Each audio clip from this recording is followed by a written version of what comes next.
It's been very encouraging today to see so many of the kids really just take right to the activity of building a website. We've had a number of students who've never done this before at all.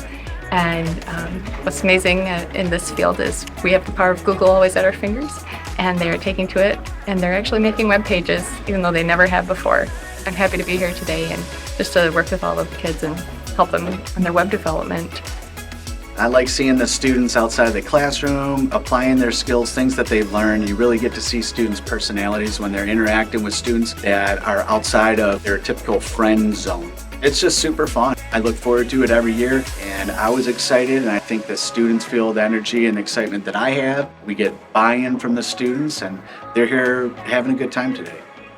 Oh, someone ought to be doing X when it comes to technology. And the truth is a lot of that is already happening in our schools. It's happening here at NMC, our other higher ed partners over at University Center. So making sure that all of our businesses, community members know what's available. And if there are things that businesses are saying they need that aren't being offered, our partners are interested in offering whatever is needed.